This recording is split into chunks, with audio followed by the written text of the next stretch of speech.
kind of foregoing current return for what we think is a risk-adjusted outcome that'll give us a better IRR. Thank you so much for tuning into Journey with Christian D. Evans podcast. I'm your host, Christian D. Evans. And guys, we have a very special guest on today. He is the managing partner for RIJO Investment Group, which is actually the generation 3 of a family office, single family office. And they really focus and allocate their capital to private equity, traditional niches, leading strategies, multifamily, commercial real estate, also some real estate lending. And there's so many different things. We're going to be talking about direct deals and different ways they structure their wealth. But also one of the things is he was actually, let me just share with you, a career in the music industry as a songwriter, producer, entrepreneur, and as a president and board member of an industry trade group, the AIMP. Please welcome my next guest, the managing partner at RIJO Investment Group, the one and only Richard Feldman. How you doing today, Richard? Yeah, thank you. That's quite an introduction. But anyway, happy to be here and talk to you. Well, Richard, I appreciate you jumping on, and obviously we're going to dive into your guys' investment thesis as a single-family office and your ordinance and the way you operate. But I really want to kind of talk a little bit more personal here, real quick, in regards to your music background. First of all, what got you into the music? Writing, producing. What got you into that? Well, let me think about this. How to state it simply, it was basically something, I guess maybe it's a gift, and I noticed I had it or experienced it in high school and started writing songs then, but this is in the 60s, so I go back a ways, and did various things and ended up pursuing other careers, studying psychology actually, but then coming back to Tulsa, Oklahoma, where I'm from, and got in the music business and was playing in nightclubs, really, and apprenticing, if you want to look at it that way. But that followed moving to Los Angeles, and there I started as a guitar player and realized I wasn't any good after a session with the band became Toto, actually, and I realized I was out of my league. But luckily I wrote a song that went #1, and then that moved on to a lot of songwriting, and then eventually production, and there's kind of little courses in between there. I had a roommate that invented the drum machine, and actually that kind of revolutionized music in a way, kind of the first computer elements maybe of that. At any rate, and then got into production and did that, and have always had a foot in it, more as I guess an occupation, and less so since 2000, where I focused on managing the family office. So I don't know 2000 if that answers your question. No, it does. And so obviously we're going to get to the managing your family office now, single family office in Gen 3. But when you were kind of evolving into the music industry a little bit, obviously you guys you have done some really incredible stuff actually, and I think you're downplaying it a little bit. But I want to talk a little bit about kind of the evolution of certain skills that you feel like you've acquired during that time period of your life that helped you obviously with the activities you are doing now in regards to investing and things like that. I'd say pretty much zero, as far as I can think of it, because it's a really left brain, right brain thing. And I have 2 MBAs, if you want, whatever they're worth, from a school out here that I went to immediately and got. I had a degree in psychology, but then I got a degree in business from a school called West Coast University out here. Right when I came out as a guitar player, and then I went to UCLA and got a degree there in business management, and that really did help me in managing the family office. I can't think of really how the music. They're really different. And the process and maybe the elements for success, or I don't see a parallel, but I imagine, if anything, getting your face torn off and having a thick skin might be maybe the only thing that's translated from that. So resiliency, I gotcha. Okay, I was just curious if you felt like because you're a creative brain, you're able to bring that creativity in the way you look at investments or strategies slightly different than, let's say, someone from Wall Street. Yeah, I'll put it this way. In the music business, I was a entrepreneur in that sense that I didn't work in like for MCA or Universal or Warner's or Sony, and maybe it's that independence in a way that I look at things and decide if it's a good move. And a good move in music might not necessarily be a good move in business, but I do look at it from perspective of maybe my own interests. And I don't mean that in a selfish way, but I'll give you two things. People say these are probably two extremes here, but some people call the wealth management or financial industry the enchanted forest, where they say everything is going to be beautiful. And the analogy for the music might be something different, but someone told me it was an observation made by Randy Newman, and they were asking him, how do you break into the music business? And he said, well, breaking into the music business is like robbing a bank that's already been robbed. So what a good analogy. That's brilliant. It is a good one. You don't even exactly know what it means, but you know exactly what it means, But, it's they both have their quirks, but being independent is where I guess my focus of that comment was. I don't look at things like an RIA, and I don't look at things like a multifamily office manager, and certainly don't look at things from an institutional basis. And it's a different. There's benefits and I expect negatives as well, but I can do things the others can't, and I could do that as a single songwriter, as a producer. That makes sense. Gotcha. Okay, and that's the way you kind of pivot a little bit in your perspective. That's good. Now, you obviously mentioned. Go ahead. No, that's it. I'm good. Yeah. Well, obviously, we were talking about 2000 now, and then you are the generation 3 for running and managing your single family office and being able to work with the wealth that you have established, given down.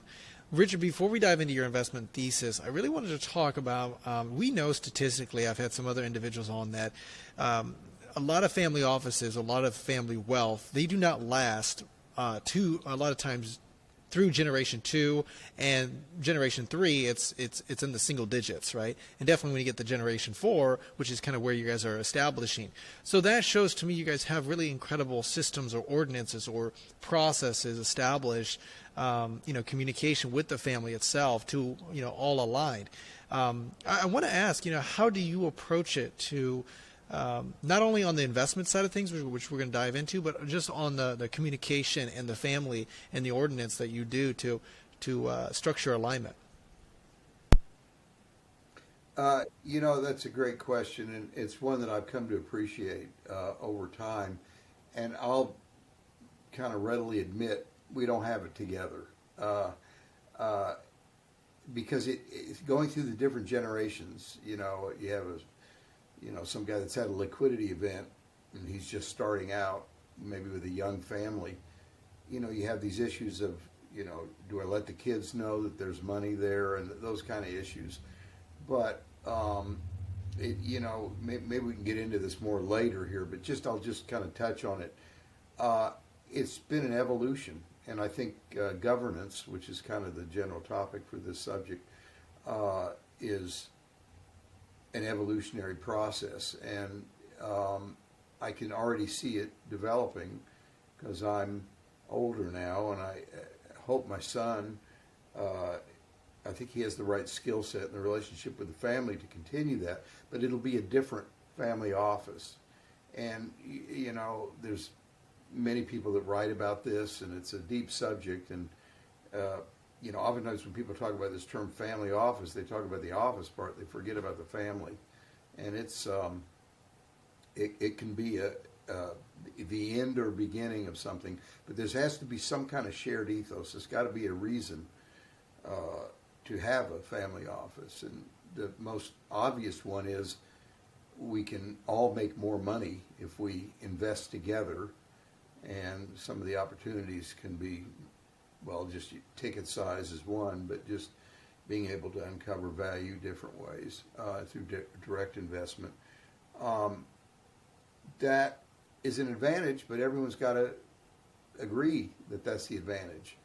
And that's something that I think I'm always dealing with. And I guess I'll just put it this way very simply, distributions are a good proxy for how well it's working in terms of benefit to the group. And if you can make distributions, and in my case it's principally to co-trustee, then it works. And if that meets his goals or their goals. So it's complicated. I really hesitate to get into this because I think every family is unique with how they do it, but I don't think we have any special sauce. I think that, everyone has to deal with it in real time with the family that they have, and it gets more complicated. I've met the Rockefellers, one of the generations, and it was a very formalized organization, and I think the larger it becomes, the more formalized it must be. With So were things you codified and memorialized? when it was handed down to you for you to take the reins as the managing partner? Were you prepped from your family? Because you mentioned offline where you had a family member, or you had you were part of a family that obviously had like their names on the building and so forth. So do you feel like you were prepped for that? Not really, but you got to realize, this term, the term family office wasn't around then. It was just rich people, and, hedge funds there wasn't a name for that. It was just managers. And so it was really early on. So it was, again, an evolutionary kind of thing. I think it's maybe different now because it's just become much, let's put it this way, with the concentration of wealth in this country and probably around the world, there's a larger number of very wealthy people, and there's institutions and kind of best practices around it. There weren't then, so it was just basically me and my dad messing around with apartments and we had a thing called value line, and we try and pick stocks. It's pretty basic, really. So you kept it very simple, but you don't feel like you were prepped, but obviously you're carrying the reins now. Do you feel like there is that preparation or responsibility to share or allow them to understand and educate on what they're receiving, so that they obviously are able to withstand the pressure or be able to facilitate more growth in the family office or preserve the wealth that you've established? Well, there's different structures of family offices, and there are family members that run them, and then if they're large enough or it seems appropriate, then you have a CIO or someone doing it, and that has to be more structured by the very nature of it, because it's not a family member doing it, it's someone hired. So it becomes more complicated in that sense, and maybe in some ways simplified, because it's a set process, and there's best practices around that. With family members, it's hard for me to talk about this, and I go to a lot of conferences and always attend the breakouts on this, and it's usually a ball of confusion, moderated by somebody that's written a book. I love it. Well, first of all, Richard, I really appreciate your honesty. Like, it just shows like you don't have it all together. There are certain things. It's a constant evolution. It's a constant journey. It's just figuring it out as you go. So I really appreciate your honesty in that, and facilitating the right things. I want to dive into a little bit more of your investing thesis a little bit. Like I mentioned at the beginning here, you guys focus on allocating capital on a lot of different kind of verticals, right? An alternative investing space, specifically private equity, traditional, VC. You also focus on multifamily, commercial real estate, and then I know you also do some, real estate lending as well, in that regard, debt. Now, I'm curious, Richard, first of all, the first question before we dive into each one of those verticals in your strategy is, as the market adjusts, right, which is natural, right, from 2008 to now to obviously what's going to happen the next 5 years, which we don't know, to, 10 years down the road. There's always constant, the ups and downs of the market, which is just an evolution of it. Though my question, Richard, is as you start seeing the market go up or go down, how does your guys' family office navigate that according to the data that is in the market currently? Well, you got to obviously not focus on headlines and think long term. And I've often found that family offices often kind of invest, I guess, with confidence or with a majority of their assets in something that they made their money with. And there wasn't really an operational business behind our family office. So it's kind of been investing, and that really was, there were less things to invest in, less derivatives, less whatever, when we started, and that kind of was the basis. So it's kind of been, real estate and public markets, and less so public markets now, and more other investments, as you mentioned, and I can get into some of those, but I would say adjusting to things has always been something that we maybe watched, but I just want to say that what's happening right now, to me, is kind of a seminal seismic change, in that we've had no interest rates for 22 years, and now we've got high interest rates and maybe going higher and whatever. And that's thrown things into re-examination. And so how we're looking at it now, I think I'm looking at it harder. I'll just put it that way. And very simply, it's been for years, you make 20 basis points in a bank, and now you can make 4.5 percentage points. We'll date this podcast by saying what it is now. But I think the volatility of just the way the future looks is going to increase, not just markets. And so I'm looking at it harder. But in the past, it's kind of not been that much of a driving force as to what's happening. For example, in the 80s or whatever, where you did have high inflation, again, real estate was a good hedge in that sense, and that's happened to be where we were. But now it's trickier, and hopefully there are other areas and opportunities to take advantage of some of that dislocation. But it's definitely something that I think you have to monitor more closely and maybe be able to pivot faster. Well, with that being said, there's some investments that Go are ahead. longer term, and then it's a different view. No, it's all. I'm just saying there's some investments that take 7 years to mature, and you just got to hope that it's the right strategy when it comes time to wind out, or when it comes to the maturity that it needs, that you're in the right economic environment. That's the challenge. Well, that's what I was curious, is because it's like, obviously nobody can, figure out the future, but you can find certain trends of what's happening, and you can obviously see that data.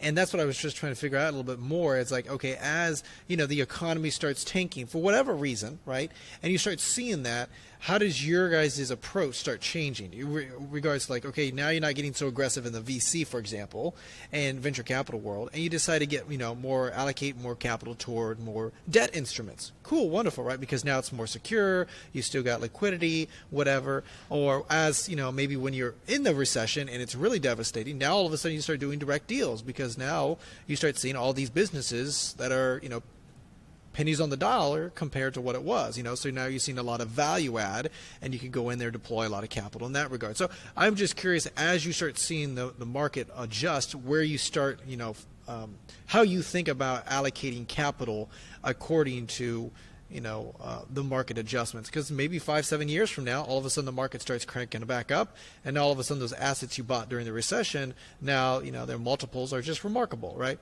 So I'm just curious, how do you look at it holistically in regards to where you're allocating capital? How does Richard think about it? Yeah, that's a good question. I mean, and maybe it has something to do with my skill set and appetite for risk, but we're not focused on extreme, let's say, opportunistic or extreme value. So, buying something distressed or investing. I just picked this as an example, but say the kind of strategies that Fortress might, offer and maybe do very well with. That really isn't what we do. But I will say this, that some of the, say, lending strategies that looked attractive at 8% don't look so attractive now when you can get 4% in the bank. And some of the attractiveness of these lending strategies might have been that they were short duration, thus, more liquid. And you have to look at that, well, with inflation and with this return that's still sitting there, maybe that's not a place to go. So, holding cash, as negative as that is not a bad thing. Foreseeing opportunities that maybe come about because of this. And I guess maybe the other thing is, and this is maybe exemplified by a fund that we're looking at, and we've invested with them before, and the guy said, well, this new fund, it's not going to have the cash-on-cash return that you're used to. But we expect to have higher IRRs. And the way this has happened to be a kind of an opportunistic real estate play, but their idea was, let's say, in this particular, I give a specific example of this fund, and it was one of their investments is with a guy converting office space to condos. Well, that's a 4-year deal. So you're not going to make any money in the interim, but you'll make money more. And that was the kind of investments that they felt would be more secure now. And you can think of all, obviously, the reasons for office going to condo and all that. But we're looking at more investments like that, kind of foregoing current return for what we think is a risk-adjusted outcome that'll give us a better IRR.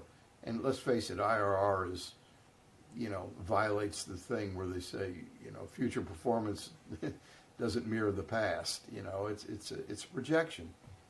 And so, we can talk about how I look at individual deals, but I handicap that projection no matter what. But I handicap it less if I feel that it's the right strategy for, as you mentioned, what looks to be a harder economic environment. Gotcha. So you're kind of really putting it into, in context in regards to what that is. You're allocating capital to funds. Now, speaking on funds, I want to kind of, footstep on this. I've noticed a lot of family offices start, allocating direct deals and, removing away from the fund approach because, of course, the management fee, et cetera.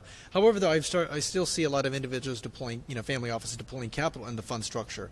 What is your approach? How do you like to approach it? Because, like you mentioned, there are fees, but you're relying on that person's subject matter expert to deploy capital according to it. And, definitely if they have a good track record, the opportunity cost is there, right?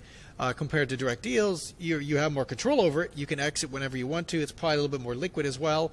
But there's, it's a give and take. You have to rely on your own, due diligence, underwriting, et cetera. So how do you like to, when you're looking at both of those, and again, the fund can be allocated to VC, real estate, private equity. So that's just just kind of overarching. But those two different verticals, Richard, how do you approach that? Well, as a broad category, I would say it's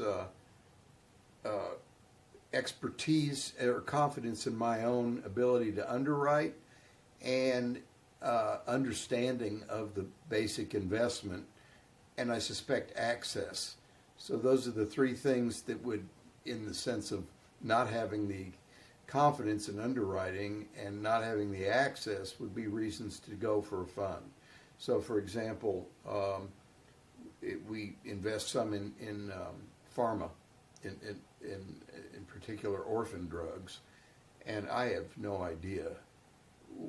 I mean, I can read something and understand it, but I really can't figure out if it's going to work. So, A, I need the diversity, and B, I need an expert.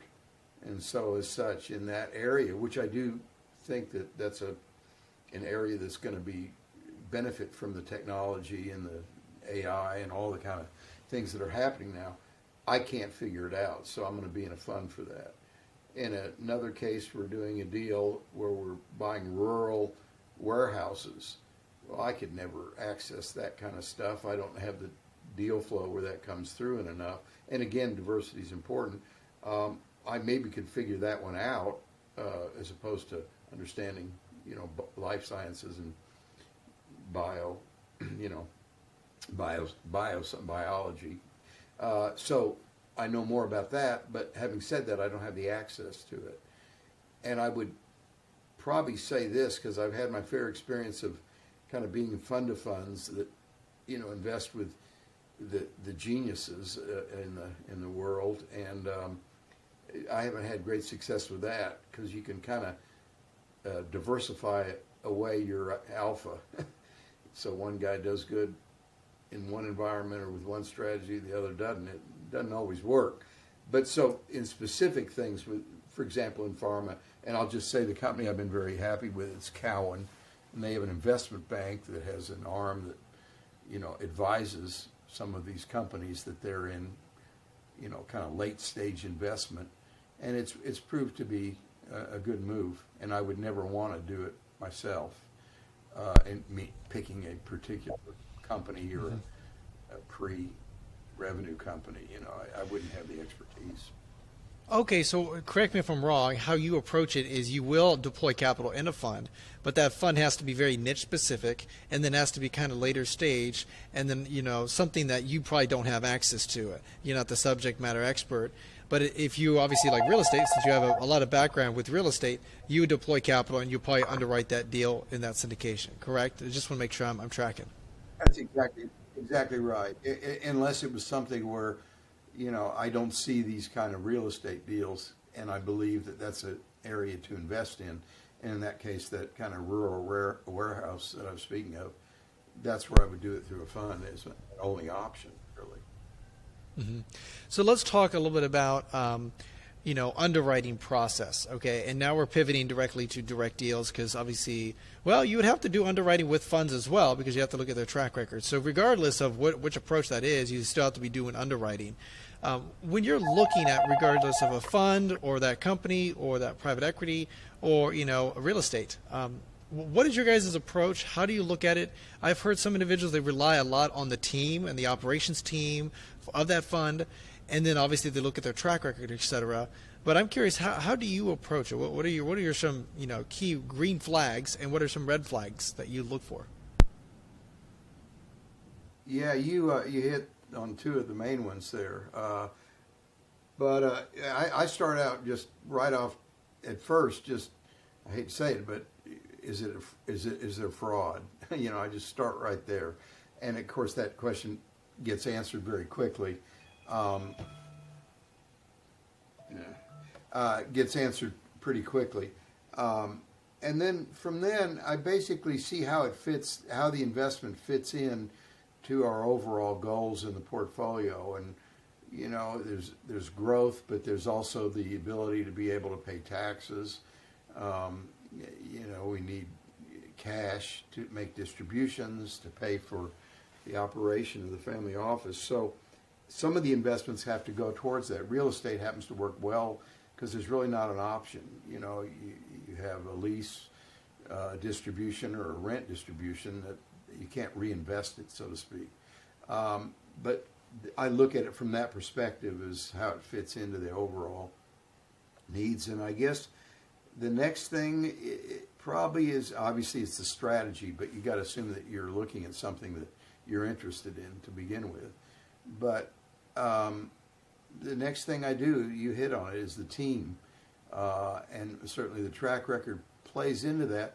With the track record and also with the projections, well, the track record speaks for itself, but is not guaranteed for the future, and it's reflected often in their projection is kind of what their track record's been, which is a safe bet from their perspective. But I discount it or I handicap it, and if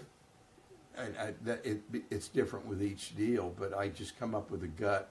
If they're saying, well, it's an IRR of 13%, 14%, I say, well, okay, if it was 10, would I be happy, and how likely can they do 10? And that could have to do with the economic environment that I foresee, or just, stuff happens. It's it doesn't always go as you want. And that also, in terms of IRR, means if the deal goes longer than, was forecast to wind out, probably there's going to be less of an IRR there, I basically look at it and see if I would be happy with it if it didn't meet the projections but met my expectations. And that's the next level that I look at. And then, there's a lot of different factors that go into it aside from that as to, I guess a big one I kind of forgot is alignment. And whether, I don't know if that's a trail or incentive or if that's actually skin in the game. Skin in the game is a good thing. Too much skin in the game is not a good thing sometimes. If a guy's got his whole net worth in there, he's going to be maybe not thinking of it as I would. But at any rate, I want to see alignment. And I think those are the main points. That makes sense. So in regards to skin in the game, and I've heard this where, okay, let's say you're worth $10 million, you put $1 million into the fund, and you're looking to raise $10 million. That shows to you right there for that founder, whoever it is, that okay, wow, they got skin in the game, they believe in this, wonderful. But you don't want to put the whole $10 million in there, because obviously that shows like now they're too emotionally involved, et cetera, et cetera. With that being said, do you like to gravitate away from, Fund 1, or do you like to, I've heard some individuals, they don't, invest in the Fund 1s. They want to focus on Fund 2, Fund 3, Fund 4, et cetera, because again, that track record comes into play. How do you approach it? Or is it more, just like you mentioned, the alignment of the team and the thesis? Well, I guess there's two factors in that, and it's really just confidence in the team. So that's why you would invest in Fund 2 and 3, because you've seen them perform.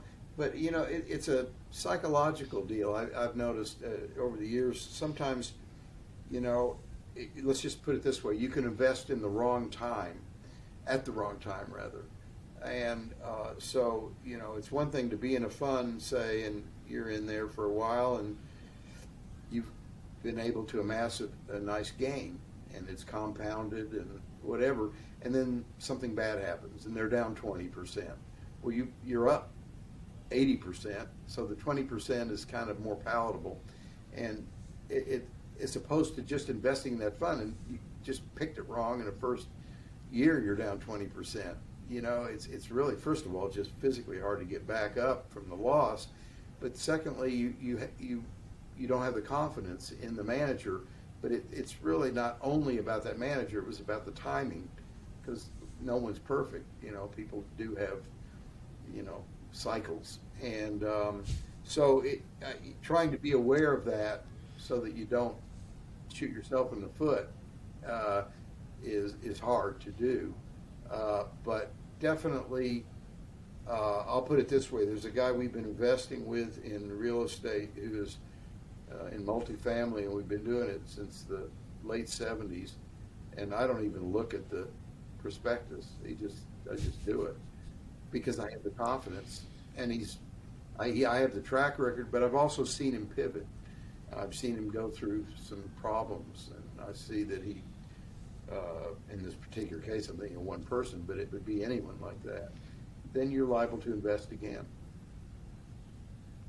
Do you feel, just on a side note, do you feel like IRR as a metric can be misleading sometimes? I was talking to a friend of mine, and I was looking at his track record for Fund 2. I'm not going to mention it, but they raised a $50 million, $50 million. They deployed the $50 million, and they brought in like 53, 54. So they had a good IRR on paper, but they only, netted, just relatively small compared to obviously. So I want to get your perspective. Do you find IRR can be misleading sometimes if you're not really aware of the actual, the holistic approach? Yes, and I'm aware of that. I mean, on the margin, how much is it off? But I'll tell you this, I'm lucky to have, I guess we really talked about this, but I have my son, I'm so happy to say, works with us. And he works for a solar company, and in that capacity, he's in capital markets.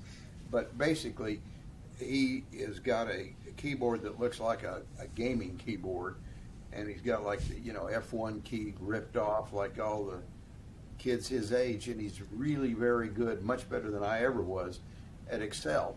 And we've done our own calculations of IRR and found them not to be the same as reported. So there's some assumptions and Discrepancies, techniques, and I can't exactly. But they haven't been huge. But you wonder if they're not bigger in some cases where you're not catching it. And it's not necessarily duplicitous or something, but it's just how they're calculating IRR. And there's not I'm sure there's standards. I'm speaking really without authority here because I'm not a statistician and such. But I can tell you that we have found a number that was definitely lower. And I talked to the people, and they said, "Oh yeah, but," and the "oh yeah, but" made sense, but they really didn't disclose that. So, well, it's something. I think it's just important. Well, it's important because I literally just got a slide deck this week, and then I just started asking these questions. I was like, well, how much did you bring in? And, you start unpacking that a little bit more. I'm thinking, well, the IRR sounds good on paper, but, again, the 220, the only reason why I'm deploying capital and, holding that up for, 5 or 7 years is to get a large paycheck afterwards, hopefully, right? That's kind of the whole thesis behind it. So I appreciate it. Now, I want to ask you, kind of sharing a little bit of the IRR structure a little bit. I want to ask you, we've all heard the compound interest is so beautiful. And like you mentioned, just real briefly, you kind of flew over it, is, when you're taking dividends from real estate, you can obviously reinvest that. But in, leveraging it goes into your pool of family office wealth. And then you have a decision. You have, push out so much to dividends of the family. Cool, wonderful. You have to pay, expenses, your CIO, whoever's involved. But then you want to take some of the cash and sit on it for other, obviously, investments to keep growing it, right? How do you approach that? What does that look like? Is it that 80-20, 80% distributed and 20% we keep pushing on, and or is it vice versa? What does that look like?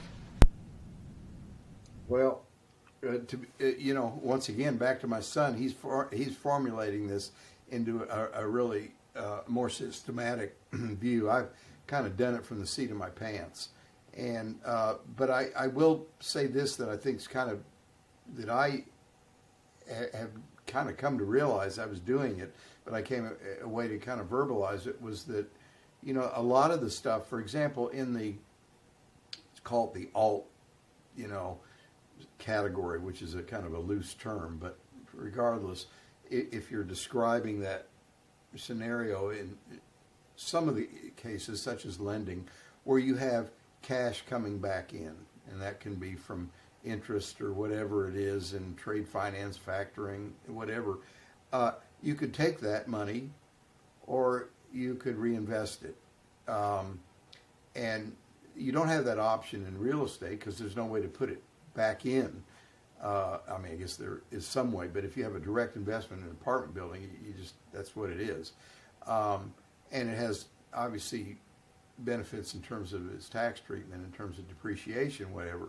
In the other case, you are paying taxes on it if it's reinvested, so you have to be aware of that because it's ordinary income. But I look at it like a spigot, and it's kind of a safety valve in that sense, in that if I needed that cash, I could convert that structure that I have and forfeit the beautiful power of compounding, which is a great one, with just a source of capital if I needed it. and that hasn't occurred yet. But I like to, and as I look at investments, I say, well, this is something that is creating a current return. Let's say it's a medical receivable, 12%. No, it's not tax efficient, but it seems pretty. I don't want to use the word safe, but I can calculate and underwrite the risk adjusted likelihood that I'll have that return. At any rate, I leave it reinvested, but if I need it, I could get that capital, and that's different, say, from something like private equity or whatever, where you're maybe going to get money back, in 4 years after the investment and some of the harvest period, and that's a different type of investment, in that regard, and the compounding kind of occurs within it, especially if they recycle some of that money and you're not getting capital calls. But in terms of compounding is a good thing. I mean, we have not a lot of public market exposure, but we have some with a manager that we've been with since 1977, and I'm not a big public market fan, but I'll have to say he's a good manager. But the other benefit is the power of compounding has been, significant in its value now. Well, yeah, and I appreciate you kind of explaining, because I'm always intrigued, definitely with, you're dealing with, you're saying family, you're dealing with the whole family, and obviously, everybody wants to get part of the pie, but also it's like, well, if you think about, projection of 5-7 years out, you get 20%, but now you get 20% of $100 million of bringing in, right? Just, give an example, right? Instead of, 20% of, $10 million, right? So it's like, hey, if we just, put all the money and all the dividends back into it, and like you said, it's just a conversation. So you're correct me if I'm wrong, it's not like there's a isolated, this is what happens in our family. It's more of just, still kind of navigating that path a little bit. Are we going to take dividends? Are we not? Hey, this year we're going to go ahead and reallocate all this stuff back to the business, and et cetera, et cetera. Is that correct? How you approach it right now? Yeah. It's kind of flexible. Yeah, and to be clear, my point of view is in terms of the amount of money we're managing, it's small compared to many others, and I think it needs to be more formalized. Obviously, when the greater amount of money that you're managing, and the greater amount of beneficiaries, who are looking to get distributions or whatever you have, or capital calls. The more complex it gets, I think it needs to be more formalized, and we're probably approaching that. But right now, I don't need to formalize it. But I think it definitely is something that I think about, and it gets more complex, and especially as maybe the future's more uncertain. You have to look at it that way too. These times we're living in, I think, are different than at least the times I've experienced. You've got that right. Richard, man, I appreciate your time today, man. And obviously, I just had a really fun conversation just riffing on this and just unpacking your journey and how you got into, obviously, the managing partner at RIJO Investment Group, and now deploying your family's capital at a single family office, and then also just your underwriting, your thesis, and the way you think about the markets as they go up and go down. And that's the evolution of life, right? So I really appreciate you. For those that want to reach out to you, maybe just learn a little bit more what you got going on, or just follow your story, how do they reach out to you, man? I don't think they do. I don't really. We do have a website, and it's RIJO Investments, and there's a way to, I think, contact us through an email through there. I've got a pretty healthy deal flow, and I'm always willing to look at new things, but there's only so much time in the day to look at them, and so we don't go through a lot of new investments. But I'm always happy to look at things, and so they're more than welcome to approach us through that website, and perhaps through you, if someone wants to talk to you and has something you think I'd be interested in. And, there's many other areas I'm interested in, including art, and I still do a lot of music. You talk about an evolutionary journey music's taken with the technology, and I think technology is kind of the root of all the changes in music. And I think look at what's going on in finance. Basically, from high frequency trading to crypto and what have you. These are all areas where technology is outpacing our ability to legislate it, and disruption is the word. And hopefully you can manage through it. But in music, it's more of an art than a science, and maybe investing's more an art than a science. Maybe we found that link here finally. It's the art of investing, not the science of investing, and it's the art of music, and maybe that's what I learned. Maybe I love it. That's your first I love it. question. Look at that. And it all looped around. That's awesome. And yeah, I love navigating the disruption, right? The technology disruption, that's always going to happen, and navigating that. Richard, I really appreciate you being on here big time. Guys, that is the managing partner at RIJO Investment Group, the single family office. My friend, the one and only Richard Feldman. Guys, that is Journey with Christian D. Evans podcast. Thanks. Until next time, be uncommon if you can. Thanks, Richard.